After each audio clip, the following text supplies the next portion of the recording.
And he's truly mourning because he just lost his son. Now, I will never drag any person for mourning the loss of a child. I would hope and pray that I never get the opportunity or never get in these situations to experience that. So I just can't stand by that. However, I am kind of questioning the motive behind Ricky being such a soft and subtle person now all of a sudden. Because according to Katt, he was very loud and egregious. And I get it. People change, people grow, and people evolve.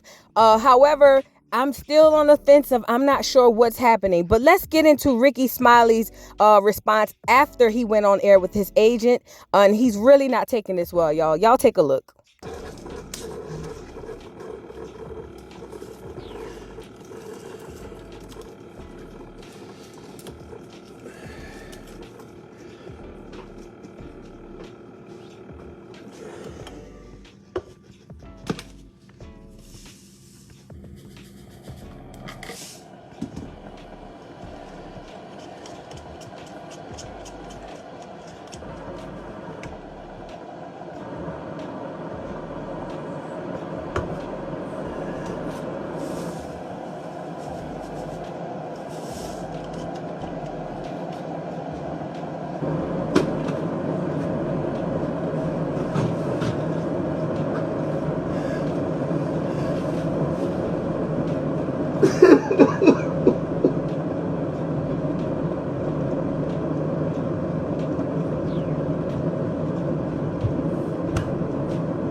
Hey man, can I get you anything?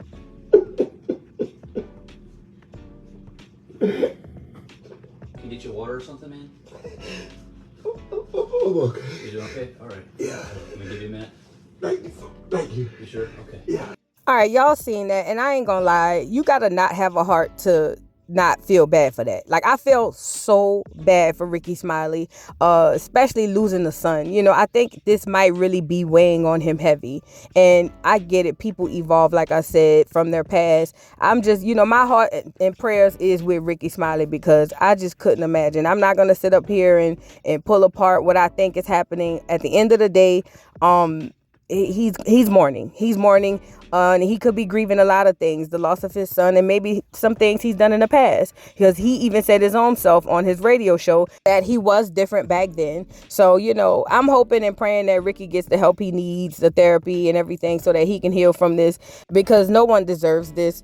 However, I can't be completely upset with Katt because Katt has sat quietly for so long and watched a lot of this stuff take place, and he said nothing. So, you know, you can't hit somebody or do something bad to somebody and tell them how to respond. So it just sucks on both sides of this whole situation. I'm just praying for everybody in the situation. So moving forward, Ice Cube came out and he kind of set the record straight on a few things. Ice Cube basically came out and corroborated the story of Ricky Smiley auditioning for the role and also corroborating some of the things that Katt Williams was saying. Y'all take a look. What's cracking? It's your homie Ice Cube. Just wanted to address a few things. You know, everybody been checking out the internet. My man Katt Williams. You know, first of all, I just want to say, you know, we shot that movie over 20 years ago. So, you know, people have different perspectives, and it's been a long time. I also want to say, you know, every comedian that I've worked with, every comedian that I've put in a movie, I only put them in the movie because I thought they was funny. I thought they was perfect for the part. I tried to put them in a position to win. That's what it's all about, you know. I don't, you know, I look at from, you know, Chris Tucker and Bernie Mac and Mike Epps, Katt Williams, you know, Ricky Smiley, Michael Blackson, Cedric, Kevin Hart. You know, all these guys I know are funny as hell. You know, I didn't discover them. You know, they were doing their stand-up or doing their thing, and I knew that they were great and that they could act, and that if I have an opportunity, I was gonna give them an opportunity. To me, that's what it's all about. As far as specific things, Katt was 100 on a few things. Most of what he was saying, a couple things, I just want to clarify. When we bring in a new, comedian, we do have them try out for different roles. So Ricky did give Money Mike a shot. But when we saw him and, we kind of saw how he moved and how he was, auditioning, we decided that he would be a better, Santa Claus, which was, to me, the perfect casting. When we saw Mike, damn, I call him Money Mike. When we saw Katt, when I saw him, I just knew that he was perfect for Money Mike. And, Katt, said he wrote his role, which, the role was written, but he enhanced it. This is why Katt was so dope in the movie. Money Mike had a small role, about as big as the Santa Claus role, but when we started filming, he was giving us such magic that we kept expanding his role and giving him more to do because he was on point. When we shoot these movies, for one, the scripts are fire, or they wouldn't even do it. The scripts are laugh out funny.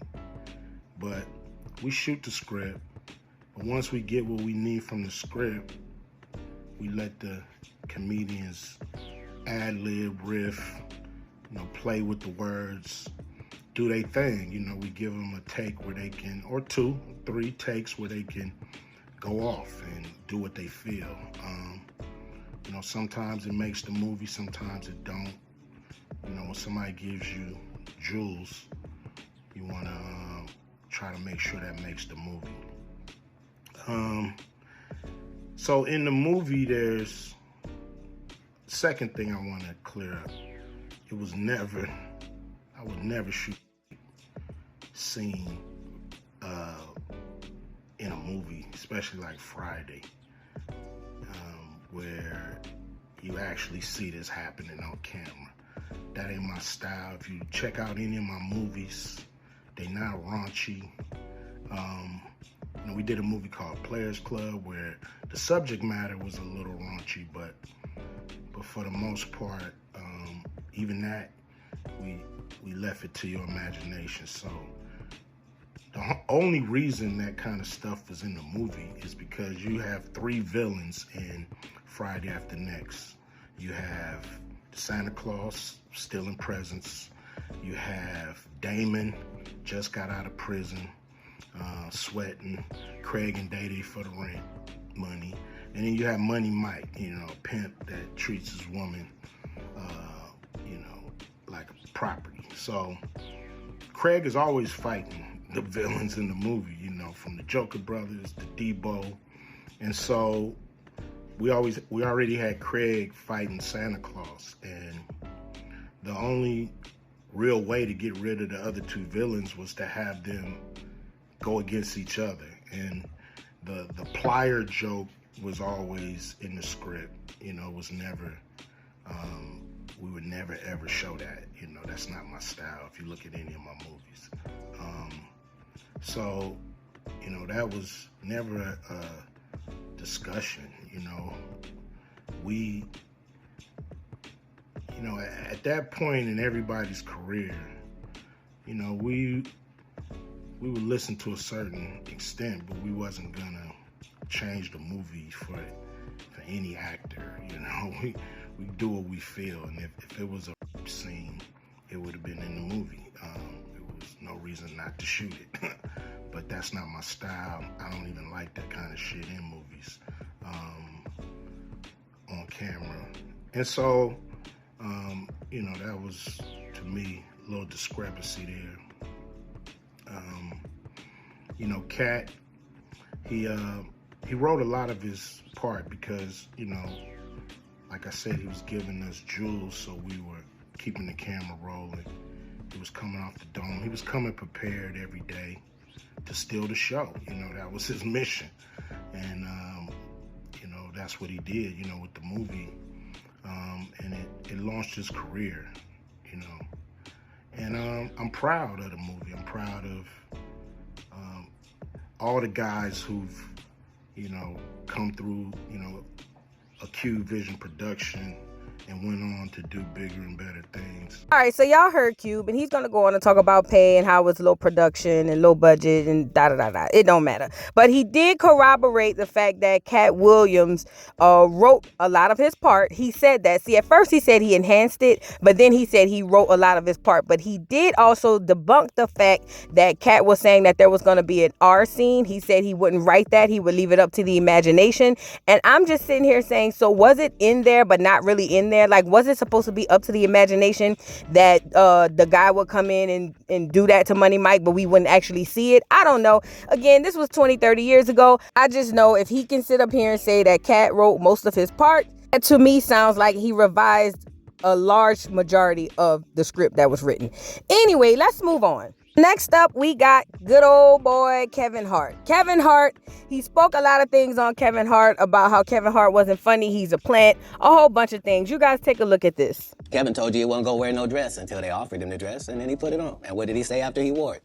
I made my own decision. Duh. But you didn't make it before they brought it up, did you? It's okay.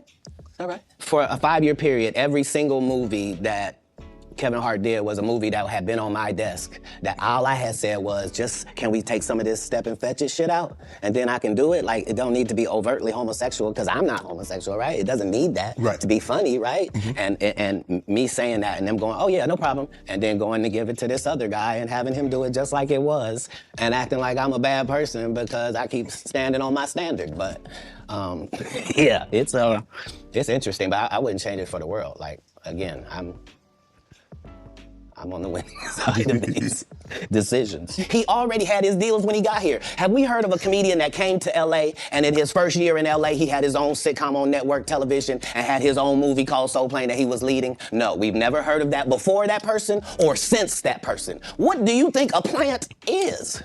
Maybe people don't understand the definitions of these words. You know?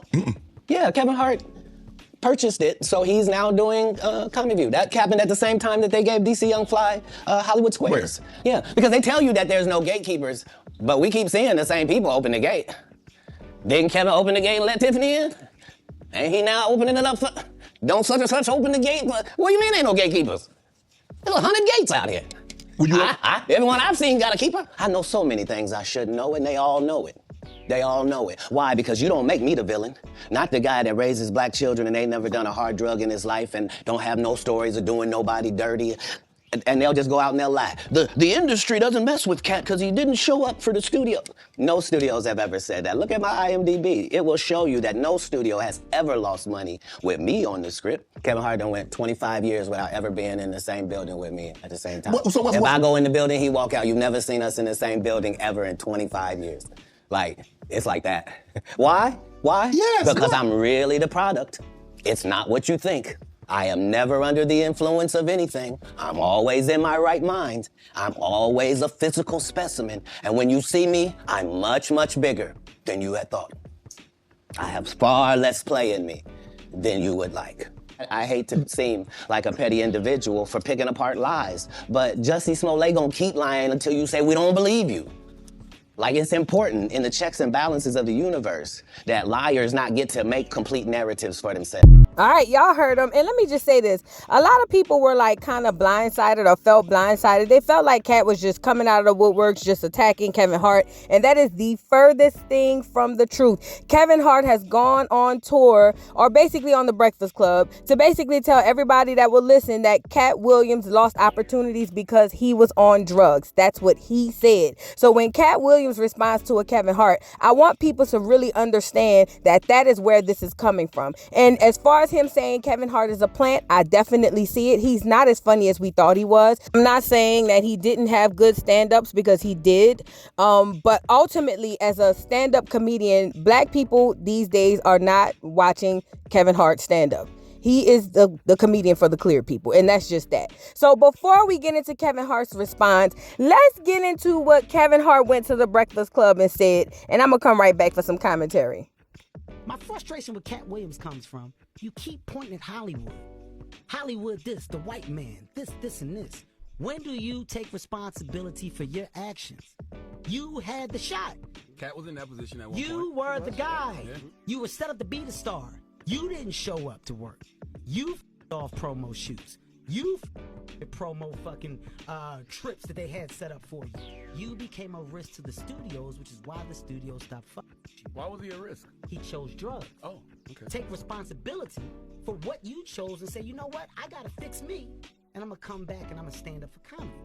So when you say Tiffany Haddish doesn't deserve or isn't really a comedian and these other women have worked hard, which they have. Shouts out to Melanie Camacho. Shouts out to Lunel. Shouts out to Leslie Jones, who are all underneath the umbrella of Katt Williams. Katt Williams, have you ever used your platform to bring the people that were under you up? You haven't. So because you haven't, don't shit on those that now are. I've used my platform and I brought my guys and girls up. The brand of Kevin Hart is a brand that's expanded so far. Whether you like me or not, my presence in comedy will forever be felt. Because I'm a fucking boss. I sit on the top of it, and the opportunities I'm giving are the ones that I'm creating. So take responsibility for what you did. You. Nobody else did. You don't hear Chris Rock, Dave Chappelle, the Kings of Comedy, Seinfeld. You don't hear George Lopez, Eddie Griffin. You don't hear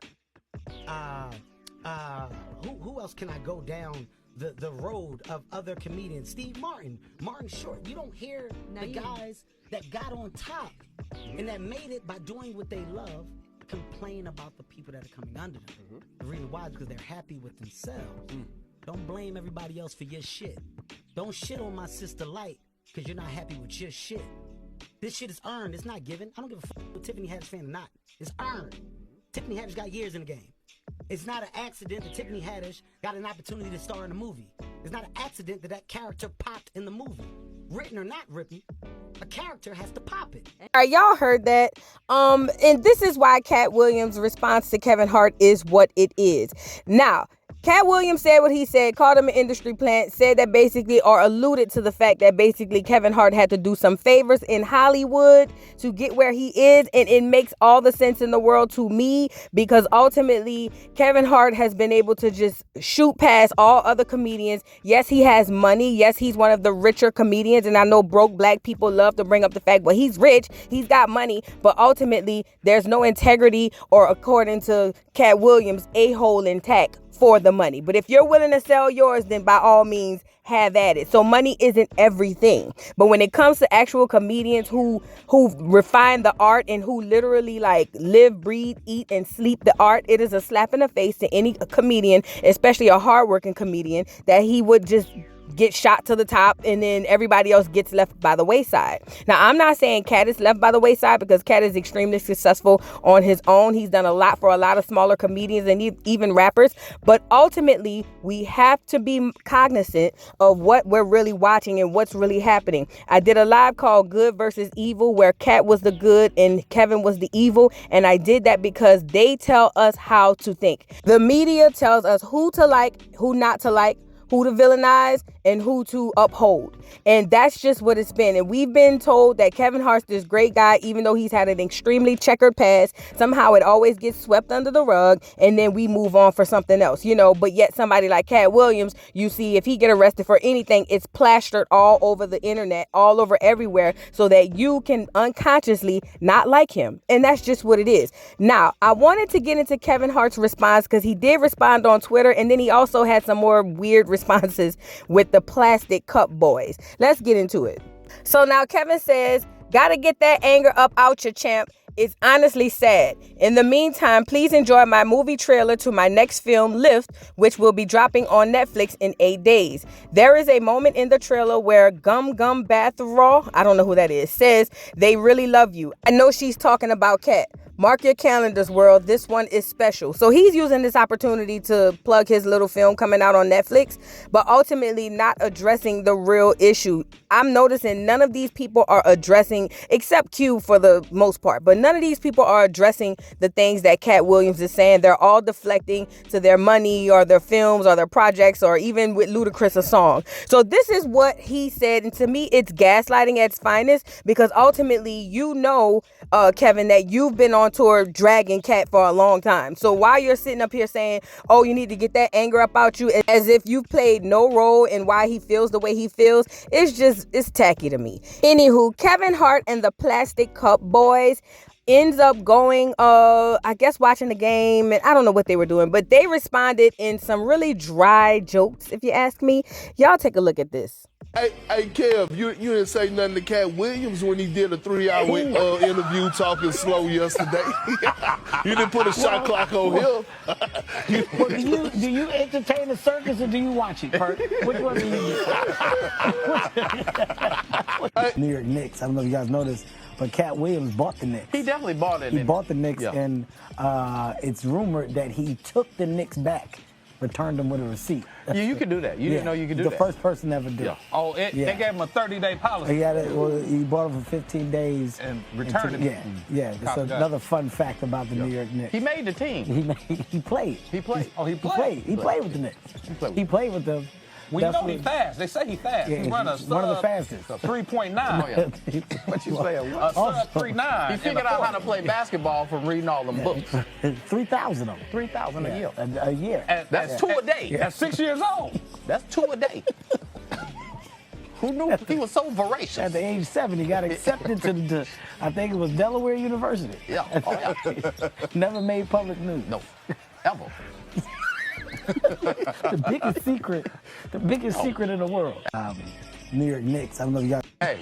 Smartest kid to ever do it. They kept it a secret for 48 years. Yeah. They kept it a secret, and it just dropped on us. He was hitchhiking on side of the street at 13, so they couldn't find it. Speaking of which, Kev, you've had a busy week. Yeah. A tough one. Yeah, real busy week, fellas. A real busy one. Okay. Oh, John Morant coming in to the Lakers. Okay, I see you. Another known fact: Katt dropped him off. Oh, wow. Katt in a just dropped spaceship. John Morant. He gave him a ride. In a spaceship. Okay. In a spaceship. Copy that. Spaceship that he parallel parked. Known fact: Katt Williams has a NBA basketball court in his living room. He's the first to ever really. Oh yeah. He's the first to embrace a true hardwood floor. Yeah. He bought it in his home. Was he playing against that little boy that put him on the ground? Another known fact. By the way, he's fighting for the MMA championship, the 17-year-old boy that put him in the. Hey. All right, so y'all heard Kevin Hart's response with the dry jokes, first saying I'm not going to entertain it and then proceed to entertain it. And it's just giving y'all, it's kind of proving Katt's point. Everybody who's responding is proving his point. Because you sat around with your plastic cup boys and they're not funny. You're kind of dry funny. And it's just it fell flat. Nobody's buying this. Again, the way this works is nobody in the black community, or most people in the black community, aren't the target audience for Kevin Hart's comedy. It's just the truth. They aren't. His target audience is someone else. It's the clear people, and that's okay. But it's when it comes to who you are amongst your people, nobody is over here saying, yo, Kevin Hart is that dude. Nobody. Well, most of us aren't. And it's not for people to say, oh, well, y'all were fans. We were fans at the beginning.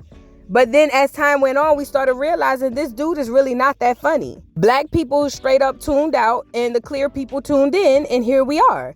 That just is what it is. And that's, I don't understand why people don't get that. This is what we know. There has been a ritual in Hollywood for the longest when it comes to black men. And I heard that a lot of people on line over there saying, well, black men, they wore dresses, but the white men, they wear dresses and nobody make them accountable or nobody gives them as much slack. Just because they do it doesn't mean that that's a natural order for black men. Do you get it? Like, black men are adopting the behaviors of men who they aren't. That has never been the order for indigenous black men of any land to wear dresses or to act as women. That was the clear Shakespearean era. That was them. That wasn't us. So the fact that black men are wearing these dresses and are comfortable and just running around and making it seem like everybody else is crazy is asinine to me, because you should feel a way that in order for you to catapult your career, you have to wear these dresses. There are only 2 comedians in the game that has not put on a dress, and that is Katt Williams and Dave Chappelle. Every other comedian, black male comedian, has had to emasculate himself and wear a dress in order to succeed. I just, in my opinion, don't believe that this is the natural order of things for black people. And also, Brandon T. Jackson feels the same way. He's one of the people who wore a dress. And let's take a listen to what he had to say about Katt Williams warning him not to wear it and how it has affected him. Y'all take a look.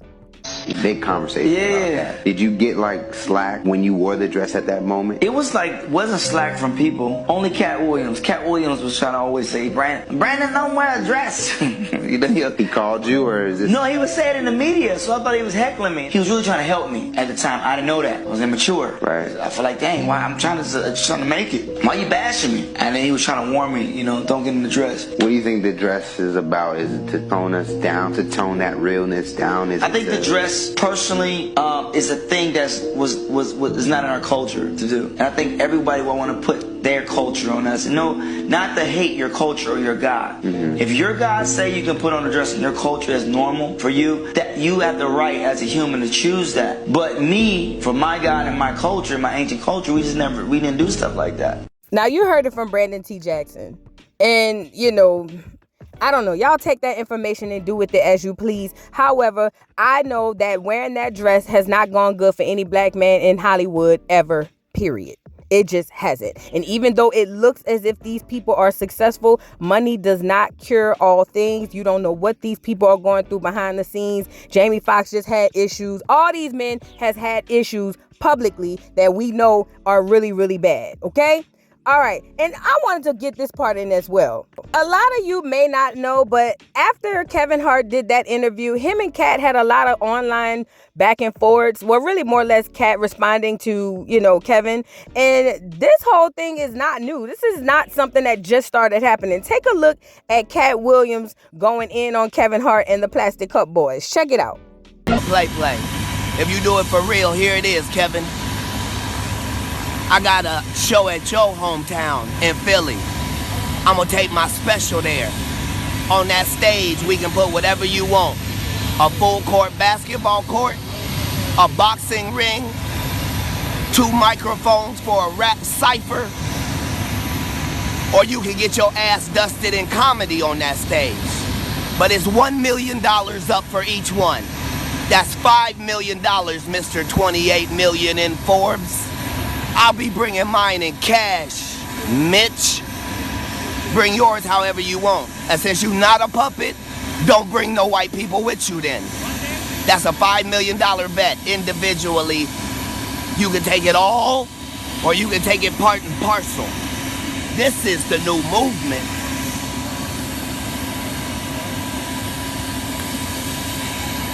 Hey, and tell them Plastic Cup Boys, we make enough money to drink out of real glassware. So as you guys can see, this ain't nothing new. This has been going on between those two. And I believe, in my opinion, that Kevin Hart was very wrong for going on a public platform and basically saying that this man used drugs and he chose drugs over his career. See, a lot of people on social media saying, I know Katt Williams is on drugs. Until we get proof, all we have is his word. And I'm just going to take his word at what it is, because we have nobody that ever came out and said they sold drugs to him, they did drugs with him, or anything like that. So at this point, he ain't on no drugs until we get some proof, okay? Let's move on. Moving on, we got brother Ludacris. We all know Ludacris from being a rapper back in the early 2000s, but since he has been in the Fast and Furious trilogy, 10 movies. I don't know what you call it, but he's been doing that for a long time. Katt Williams spoke about this and how Ludacris got this role. Let's take a listen to what Katt Williams said, and then we're going to get into what Ludacris's response was. It was very odd. Check it out. Are you related to Luda? No, so there was a crossroads where we were both invited to an Illuminati thing, and it had to be one or the other of us, and decisions had to be made. So it was both of us, we were equal. One of us had to cut off all their hair and couldn't do the sideburn thing no more with the points. And the next person, they said, was going to get $200 million because they were going to pay him $10 million a movie to do 20 movies. And that's how the conversation happened. One of those persons turned out to be Ludacris, and the other person turned out to be Katt Williams. Now, one person ended up with a light-skinned, ugly-faced wife that's never done it. Remember I told you that if I say that, it applied to 7 people? Yes. It's part of what they give you. Okay? I didn't get it. I'm not mad about it. How much money they give? 200? Sir, Fast and Furious is on what number right 10. now? 200 million, I might get me one of the more women look the same.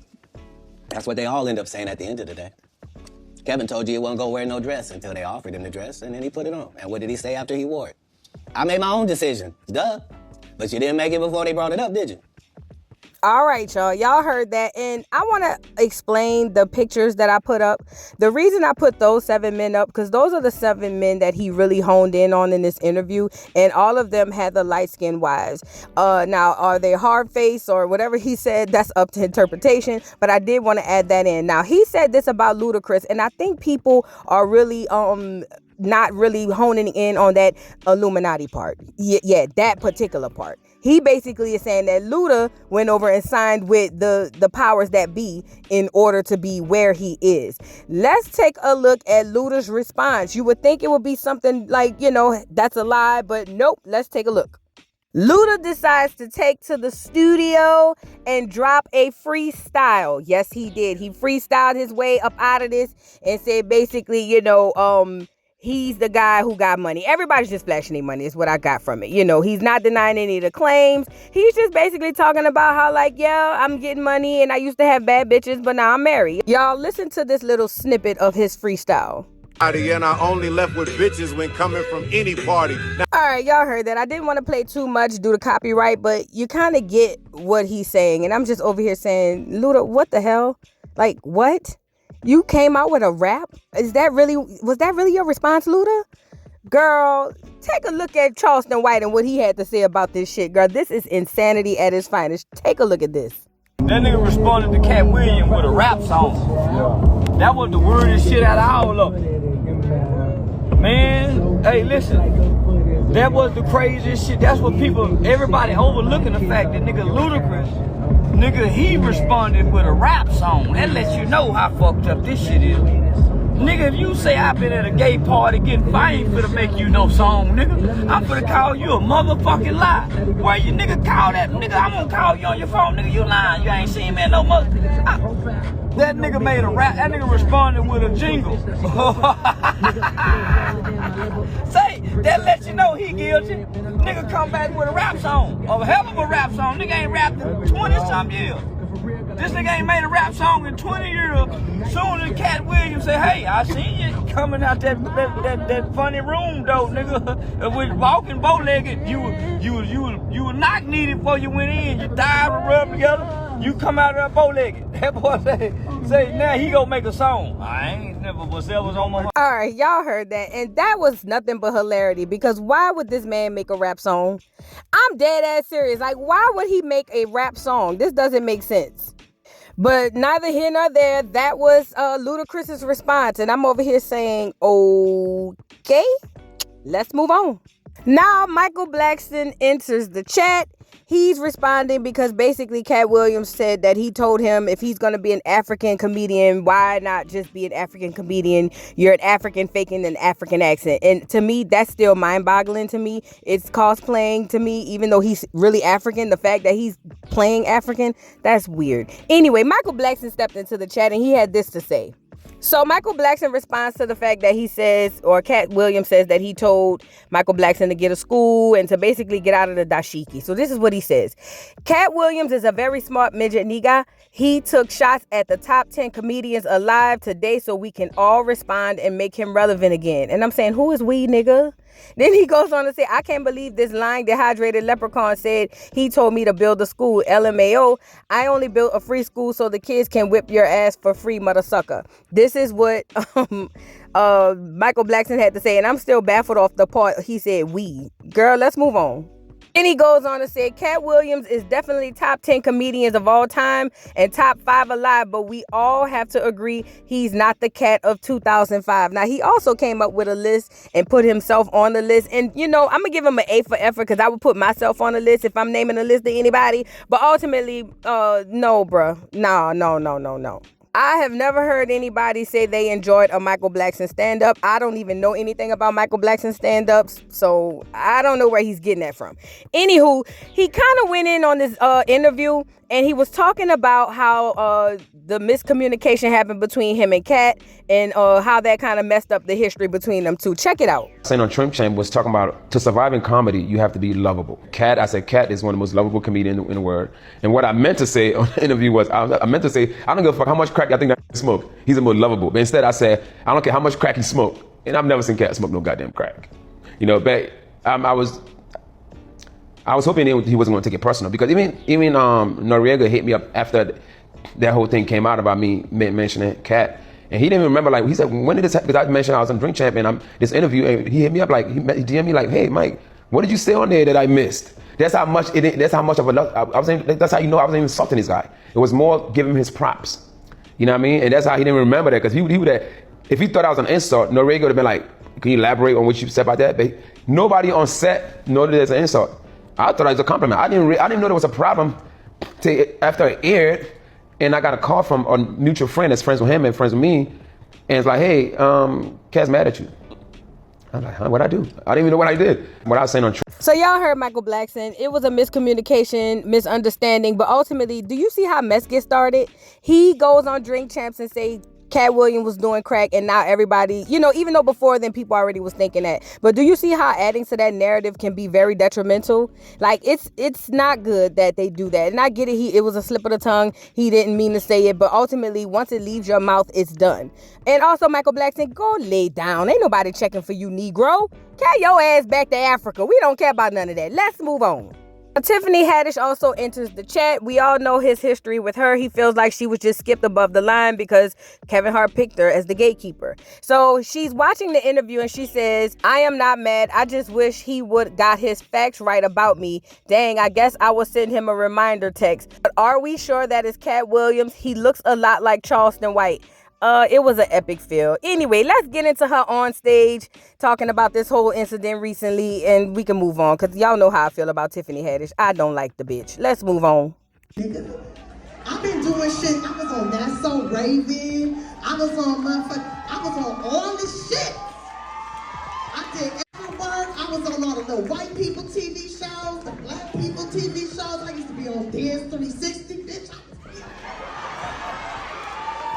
I've been out here. I've been telling jokes since 1996. 1996. This nigga said, oh, they wouldn't let her perform in a Comedy Store. That's true. They wouldn't let me perform on the white nights in the Comedy Store, but I performed on all the black nights. They wouldn't let me perform on the white nights at the Improv, but I performed on all the black and Latino nights. All right, we hear Tiffany Haddish, and these are the facts. Tiffany Haddish may have done some things in the past. I don't know. But ultimately, when it comes to female comics, you got to admit, before Girls Trip, none of us knew who the hell Tiffany Haddish was. None of us. I'm not saying that she did nothing in the comedic world. What I'm saying is she was able to skip the line because she was chosen by the gatekeeper, Kevin Hart. That just is what it is. She did a lot of things through Kevin Hart. And according to Katt Williams, he's getting paid off the back end for it. Now, that's what he said. And she don't even know it. You know, but again, a lot of people prefer clout over money, or at least clout over success. Let's just say that. So maybe that's what it is, and that's what she's choosing. But ultimately, girl, no one has ever thought Tiffany Haddish was funny. The fact that the audience is laughing so hard, to me, is still crazy. But I guess humor is different for everybody, because there's no way. She's not even funny. She's just over the top ignorant. That's who she is. She's another one of them plants put in to make black women and black people look bad. Y'all know how I feel about Tiffany Haddish, bald head ass. I don't like the bitch. Let's move on. Now, Katt Williams also said some stuff about Chris Tucker being on Epstein Island. You guys, take a look at this small clip and also the TikToker and what she says after. Check it out.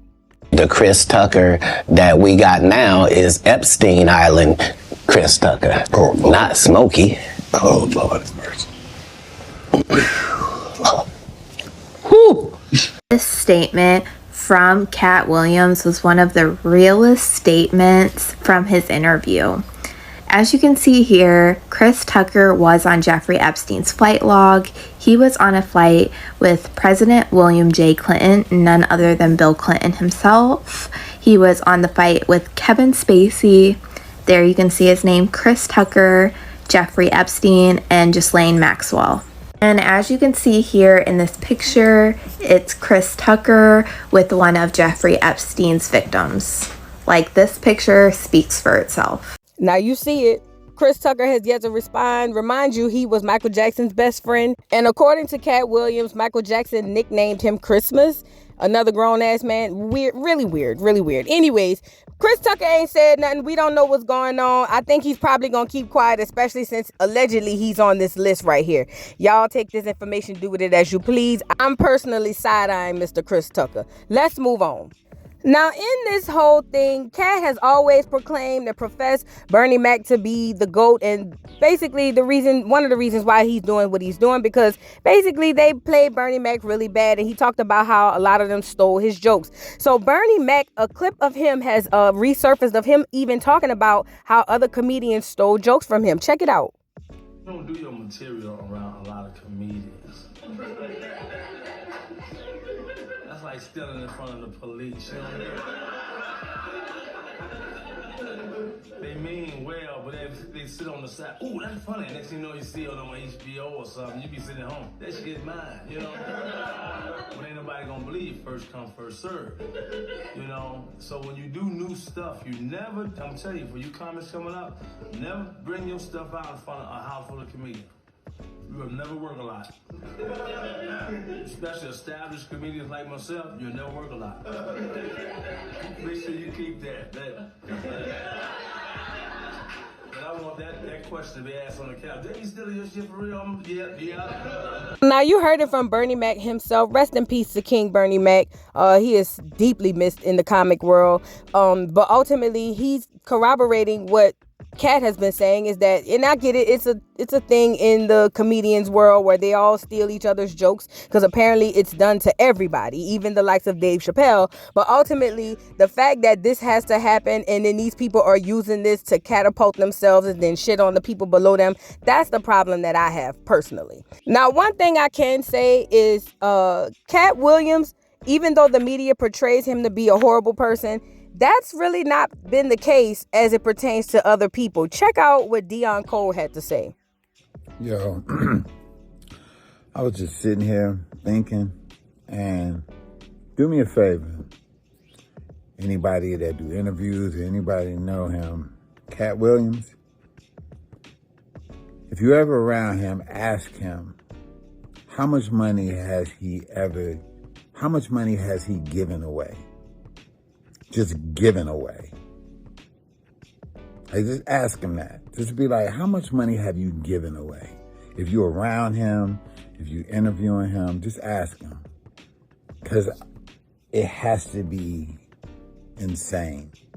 Katt is one of the most generous people that you ever gonna meet. And a lot of people don't know that. He don't get a lot of press and love for that. One of the most generous ever. He's had to have given away, I don't even know the number. It has to be crazy. Because there's a lot of people with stories about him giving money to. Case in point, I remember I was at the Comedy Store performing one night, got off stage, And this was like early on before really a whole bunch of stuff was happening for me. I get off stage and everybody like, man, good set, good set, good set. So many people saying that. Some girl came and put something in my hand and said, good set, but I didn't see her. I just heard her and she walked off. And I thought it was like a phone number in my hand. And when everybody walked away and stuff, I looked in my hand and it was $1,000. And then I looked out in the audience trying to find the girl, and I'm like, man, I can't remember her face, and I couldn't see her, and I was just like, who gave me $1,000? But anyway, I just was like, wow. And later on, about a month later, somebody told me that happened to them, and they said Katt Williams was in the audience. And I put two and two together and was like, wow, he did that to me then. He never tell you, he never makes it known or any of that. So if you ever around him, ask him. If you ever around him, ask him, how much money have you just given away? You know, in my opinion, those stories right there are the ones that count for me. Not people going on these tours, not people getting in front of a microphone and saying, hey, I helped pull this one up. I did this for this one. No, it's the people, the actual people's testimonies that does it for me. And to me, that speaks to who Katt really is, because Katt has helped a multitude of people in the industry and has not asked for a thank you or even said anything about it. It's the other people who come up and say, hey, this is what's going on, or this is what he did for me. Y'all, this is a long video. I'm so sorry, but I do want to leave you with this very last clip of this guy talking about good versus evil and exposing the industry. I want y'all to know I appreciate y'all being here this long. Please don't forget to like, subscribe, hit the notification bell, drop down in the comments. Let me know your thoughts about this whole situation. And trust me, even though it's this long, there's still more to come. You guys, I love y'all so much. Thank you. Peace. I came in this business saying I was going to expose. When I talked about Michael Jackson, when I talked about R. Kelly, they canceled me for these things, because why would you talk about another black dude? Race is not where the line is drawn. It's God's side and the other side. And we don't care nothing about the other side. Period. All of these big deviants is all catching hell in 2024. It's up for all of them. It don't matter if you Diddy or who you is. TGJ, any of them. All lies will be exposed. That's all. And anyone who takes that the wrong way, know why they take it the wrong way. Katt Williams on here calling people out again. I told y'all before, the higher elites made the media make him look crazy because he didn't want to take their route. When you take a different route, they make you look crazy. Oh, you think I'm playing? Some of us are against the Illuminati, and we are against the Illuminati at our own detriment. When people are against the Illuminati, then they get punched in the face all the time. The press hates them, and nobody likes them. He decided to go another route, which was a different route than what they wanted him to go. So they painted a picture of him for us. But I told y'all, when they make somebody look crazy in the media, pay attention to what that person's saying. 9 times out of 10, they're telling truth. Now you got him on here exposing everybody. Because the people want to know, well, why would he get blackballed? Yeah, because in 30 years, I've done nothing but collect information, knowledge, and your secrets. So if you and a man was in a corner doing something you wasn't supposed to be doing, you will tell it. No, somebody come to tell me. I know so many things I should know, and they all know it. Are you not afraid about being blackballed again? These are some power people. What do you mean again? These people are not powerful. Satan can't create anything. That includes blessings for his people. That's why, do you know what the #1 job of somebody that sold their soul in Hollywood is? Is to act like it didn't happen. This man said the #1 job for somebody in Hollywood who sold their soul is to act like they didn't sell their soul. Woo! You got many people out here losing their souls for temporary pleasure, losing their souls for money, temporary money that will not go with them when they leave this earth. Mark 8:36 says, for what does it profit a man if he gains the whole world and loses his soul? Here's the real question. Why would people have to act like they didn't sell their soul when they go into Hollywood? So that more people could follow them into Hollywood. You don't think that there's back rooms? You don't think that there's hidden secret agendas? You don't think that these people do things with you? Do things so that they can take authority over your spirit? You don't think that the enemy is smart? You better think again. No, you can't sell your soul, but you sure can lose it chasing something that's not God. Chase God, my brothers and sisters. 2024, the light is coming. 2024, the truth is coming out. Glory be to God. All shall be revealed. Hallelujah. What side are you on, brothers and sisters? God's or the devil's? It's time to choose. Choose today. Mr. Carroll, how you give the voodoo dog time to talk? I don't get no fucking time to talk. Who the voodoo doll is? The nigga you just had up here.